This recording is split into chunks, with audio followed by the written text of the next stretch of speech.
তাকায় দেখে পয়গম্বর উহুদের মধ্যে এরকম কাইতে পড়ে আছে, মাথার মধ্যে একটা লোহার কড়া ডান দিক দিয়ে ঢুকে বাম দিক ছেদ করেছে, আর একটা কড়া বাম দিক দিয়ে ঢুকে ডান দিক ছেদ করেছে, সামনের দিক দিয়ে একটা কড়া পিছনের দিক দিয়ে বের হয়ে গেছে।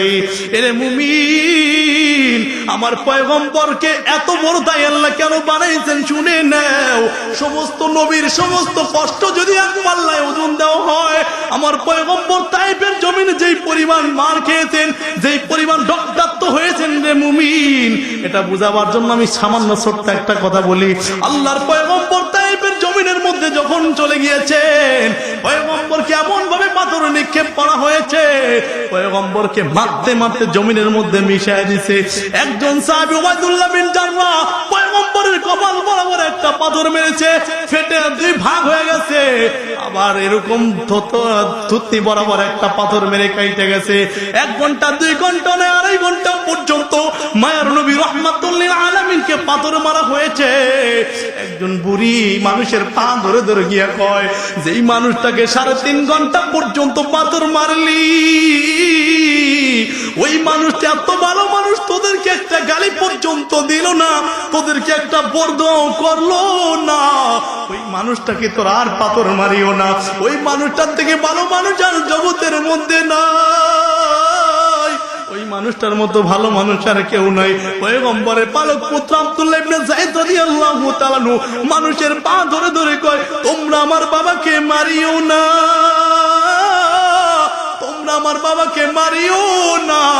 আমার বাবার মা নাই, আমার বাবার বাবা নাই, আমার বাবার কলিজার টুকরা স্ত্রী খাদিজা দুনিয়ার মধ্যে নাই, আমার বাবার কলিজার টুকরা চাচা আবু তালেব দুনিয়ার মধ্যে নাই, তোমরা আমার বাবাকে আর মারিও না।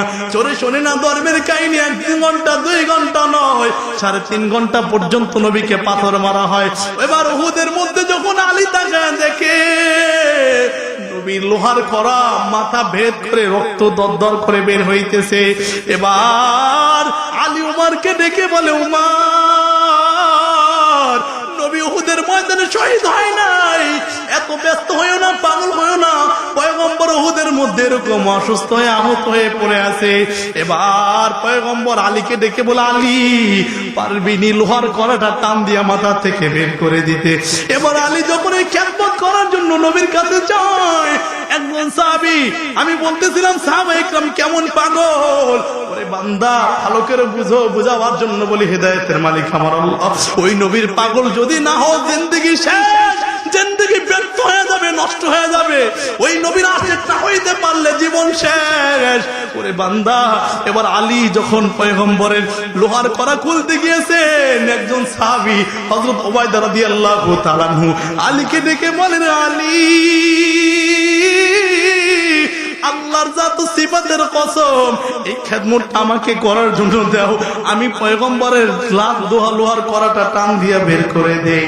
এবার যখন কসম খেয়েছে, এবার উবাইদা রাদিয়াল্লাহু তাআলা আনহু একটা কড়া টান দিয়ে বের করলেন। মনে মনে চিন্তা করে, আমি যদি আস্তে আস্তে নবীর মাথার কড়া বের করি, পয়গম্বর কষ্ট পাবে বেশি, এই জন্য নবীকে কষ্ট দেওয়া যাবে না। এবার উবাইদা এক টান দিয়ে যখন পয়গম্বরের মাথার থেকে একটা খড়া বের করে ফেললো, সাথে সাথে নবীর সাহাবীর একটা দাঁত ভেঙে যায়। চিৎকার মেরে বলেন আল্লাহু আকবার। এবার দাঁত ভেঙে যাওয়ার পর পয়গম্বর তাকায় দেখে সাহাবীর মুখ দিয়ে দরদর করে রক্ত বের হয়। নবী ডেকে বলে, উবাইদা, ওর মনে হয় একটা দাঁত ভেঙে গেছে। উবাইদা মাথাটা পিছনের দিকে ফিরে বলে, ওরে নবী, আমার কিছু হয় নাই রে পয়গম্বর, আমার কিছু হয় নাই। এবার আবার আলী রাদিয়াল্লাহু তাআলা দ্বিতীয় কড়াটা যখন বের করতে যায়, আলী রাদিয়াল্লাহু তাআলাকে আবার কসম দিয়ে কয়, আল্লাহর কসম, এই কড়াটা আমাকে বের করার জন্য দাও। এবার উবাইদা যখন দ্বিতীয়বার টান দিয়ে বের করতে যায়, বের করার সাথে সাথে আবার তার 2টা দাঁত ভেঙে যায়। চিৎকার মেরে বলেন আল্লাহু আকবার। এরে বান্দা, বুঝলি না যেই পয়গম্বরের জন্য সাহাবায়ে কেরাম পাগল, এরে বান্দা শুধু তাই না, পয়গম্বরের একজন সাহাবী হযরত হামজালা রাদিয়াল্লাহু তাআলা আনহু উহুদের ময়দানে যখন শুনতে পেরেছেন নবী শাহাদাত বরণ করেছে, ওই হামজালা দৌড়াইতেছে, বিবি ডেকে বলে, প্রাণের স্বামী আমার, একটু দাঁড়াও, তুমি একটু দাঁড়াও, তোমার সাথে একটু পরিচয় করে নেই। হানজালা ডেকে বলে, রে বিবি, আল্লাহ যদি পরিচয় করায় দেয়, আল্লাহ জান্নাতে পরিচয় করায় দিবে, দুনিয়াতে আর পরিচয় দরকার নাই। নবী উহুদের ময়দানে শাহাদাত বরণ করেছে। যখন পয়গম্বর সুস্থ হয়েছেন, নবী সব সাহাবীদেরকে ডাকলেন, দেখো দেখো কোন কোন সাহাবী আমার দ্বীনের জন্য, আমার আদর্শ বাস্তবায়ন করতে গিয়া, আমার মোহাব্বতের দাবিদার হইয়া কোন কোন সাহাবী জীবন দিয়েছে। এর এই সাহাবীদেরকে বিনা গোসলে দাফন দিয়ে দেও। এই মহিলা সাহাবী হানজালার স্ত্রী ডেকে বলে, পয়গম্বর সমস্ত সাহাবীদেরকে বিনা গোসলে দাফন দিবেন, কিন্তু আপনার একজন সাহাবী হযরত হানজালাকে বিনা গোসলে দাফন দিবেন না। কয় কেন? কয় বিবাহের রাত্রে গোসল ফরজ হয়েছে, গোসল করার সময় পায় নাই, আপনার যুদ্ধের ময়দানে এসে শাহাদাত বরণ করেছে। ও পয়গম্বর, আপনি সব সাহাবীদেরকে বিনা গোসলে দাফন দিলেও তাকে বিনা গোসলে দাফন দিবেন না, গোসল দিবেন।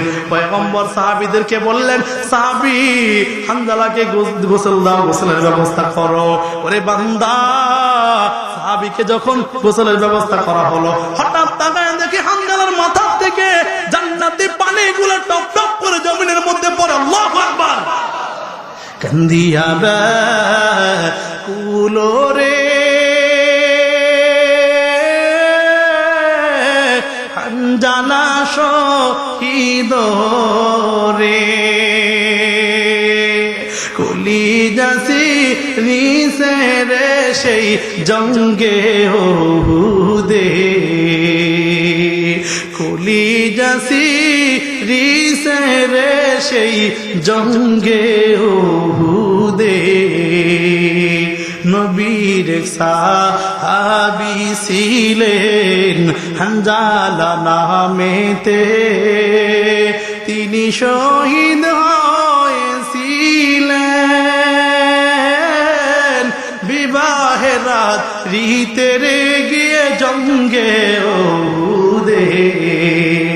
নবীর সাহাবী ছিলেন হানজালা নামেতে, তিনি শহীদ হয়েছিলেন বিবাহের রাত্রিতে রে গিয়ে জঙ্গে উহুদে। আশিক হব একমাত্র পয়গম্বর মুহাম্মদুর রাসূলুল্লাহ। आशिक हो मेरा दारैन शाहन शाहिद आलम, सुन्नत की पैरवी करते रहो हर के चाहर दम, सुन्नत की पैरवी करते रहो हर के चाहर दम। এরে বান্দা, যদি তোমার মধ্যে আমার পয়গম্বরের সুন্নাত থাকে তাহলে মনে করব তুমি আমার পয়গম্বরের আশিক। যদি তোমার মধ্যে সুন্নাত না থাকে তাহলে মনে করব তুমি আশিক না। আশিক নামে বাটপার, কথা ঠিক নামে ঠিক করে বলেন। কিয়ামতের ময়দানে কেউ সুপারিশ করতে পারবে? কথা বলেন, কেউ সুপারিশ করতে পারবে না রে মুমিন। মানুষ যখন কবরে যাবে তার প্রশ্ন হবে তিনটা। কয়টা? এক নাম্বার মান রব্বুকা, রবের পরিচয় দাও। দুই নাম্বার মান দিনুকা, তোমার দিনের পরিচয় দাও। তিন নাম্বার মান নবিয়ুকা, তোমার নবীর পরিচয় দাও। তুমি যদি বলো আমার নবী মুহাম্মদুর রাসূলুল্লাহ সাল্লাল্লাহু আলাইহি ওয়াসাল্লাম, আর পয়গম্বর যদি তাকায় দেখে জীবনে কোনোদিন তুমি নামাজ পড়ো নাই, জীবনে কোনোদিন পর্দা করো নাই, জীবনে কোনোদিন সুন্নাত মানো নাই, নবীর দাড়ি রাখো নাই, তুমি যদি বলো আমার নবী মুহাম্মদুর রাসূলুল্লাহ, পয়গম্বর যদি বলে না তুমি আমার উম্মত না, তাহলে বাঙালি কি অবস্থা হবে? কথা কয় না? অবস্থা ভালো না খারাপ? এরে বান্দা, ভালো না খারাপ? তাহলে পয়গম্বরের সুন্নাত মানবো না ছাড়বো? পয়গম্বরের সুন্নাত মানবো না ছাড়বো? কারা কারা মানবেন? আল্লাহু আকবার। আল্লাহ কবুল করেন, জোরে বলেন আমিন। হাসরের ময়দানে কেউ সুপারিশ করতে পারবে? কেউ পারবেনি। শাফাআতে কুবরা নবী আমার পয়গম্বর সারা সুপারিশ কেউ করতে পারবে না। আল্লাহ পাক রব্বুল আলামিন যখন নাকি হাসরের মাঠ কায়েম করে দিবে, গুনাহগাররা যখন জাহান্নামের দিকে চলে যাবে, যখন জাহান্নামী ফেরেশতারা বান্দার হাতের মধ্যে জাহান্নামী হ্যান্ডকাপ লাগাইয়া হাসরের ময়দানে বান্দাদেরকে নিয়ে যাবে, জাহান্নামী বান্দা যারা হবে, এক কথায় বান্দাদের হাসরের ময়দানে তিনটা অবস্থা বড় ভয়াবহ, বড় মারাত্মক অবস্থার রূপ ধারণ করবে। এক নম্বর হিসাব নিকাশের সময়, ওই সময় মানুষ পাগলের মতো চিল্লাইতে থাকবে, পাগল পারা হয়ে যাবে। মানুষ বলবে, যদি গুনাহগাররা বলবে, যদি আমাদের হিসাব নিকাশ না করা হইতো কতই না ভালো হইতো। আল্লাহ পাক রব্বুল আলামিন যাদের আমলনামা ভালো তাদেরকে আল্লাহ তাআলা আরশের ডান পাশে নিয়া, ডান হাতে আমলনামা দিয়া ওই বান্দাদেরকে জান্নাতুল ফেরদাউসের মেহমান বানায় দিবে। চিৎকার করে বলেন সুবহানাল্লাহ। কিন্তু পক্ষান্তরে যাদের আমল খারাপ রে মুমিন,